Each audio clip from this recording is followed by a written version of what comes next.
السلام عليكم ورحمة الله وبركاته. أهلا بكم كل متابعيني، يا رب تكونوا كلكم بألف خير. ما تنسوش تسموا بالله وتصلوا على الرسول في التعليقات. اللهم صل وسلم وبارك عليك يا حبيبي يا رسول الله.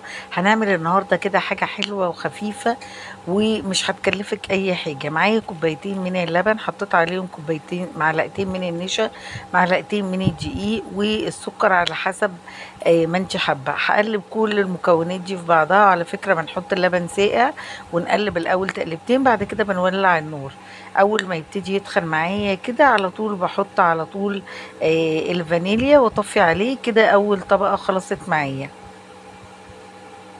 بصوا كده، نحط بقى اول طبقة في الكاسات. صبي الطبقة بتاعتك وبعد كده سيبيها بس تجمد شوية وتنشف معاكي. على طول تعملي الطبقة التانية. بصوا كده معايا برضو كوبايتين من اللبن، معلقتين كبار من النشا، ومعلقتين من الدقيق، وعليهم على طول معلقتين كبار من السكر.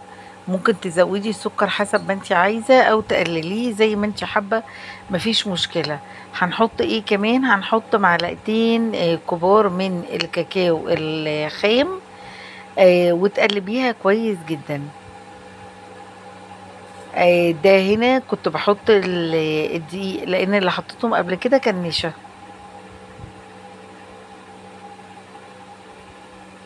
هتقلبي كل المكونات ديت على البارد وبعدين تتولع عليها النار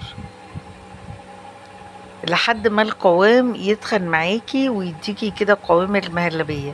هتاكلي طعم تحفة جدا. طعم بقى الشوكليت مع الفانيليا في حاجة واحدة، من غير كاستر من غير كريم كراميل. حاجة حلوة جدا وترطب على قلبكم كده في الحر اللي احنا فيه. قلبي كده لحد ما يتخن معاكي وبعدين صبيها. وزي ما انتم ملاحظين ان القوام بتاع المهلبية اللي انا عملتها في الاول خلاص اكتمل معايا. خلاص قلبت كده كويس قوي. حطيت معلقة سكر كمان بعد ما حطيت الكاكاو. زي ما قلت لكم السكر على حسب ما انتوا حابين. ابتدى يتقل معايا. حطيت قطعة من الدارك شوكليت او الشوكولاتة الغامقة. ما عندكيش حطي اي نوع شوكولاتة عندك. خلاص كده تمام. بصوا اللون عامل ازاي والقوام تقيل معايا. نحط بقى ده على ده. ما تخافيش، مش هيختلط الاتنين مع بعض لان احنا سيبنا الطبقة الاولى تاخد وقتها وكفايتها لحد ما السمك يدخل معايا.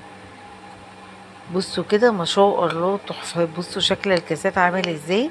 متخيلة ان احنا لمينا جميع الاذواق، اللي بيحب الشوكليت كل واللي بيحب الفانيليا كل. وبالهنا والشفا. سيبيها بقى بعد ما تصبيها سيبيها بقى تريح كده في التلاجة ساعتين لحد ما تجمد. هتديكي القوام التحفة اللي انت شفتيه معايا في اول الفيديو. زينتها كده بصوص الكراميل، ممكن تستغني عنه لو انت حابة. وكده ده الشكل النهائي بتاعها. بتمنى وصفتي النهارده تكون عجبتكم. ما تنسونيش لايك وشير وسبسكرايب. اشوفكم ان شاء الله على خير في فيديو جديد. مع السلامة.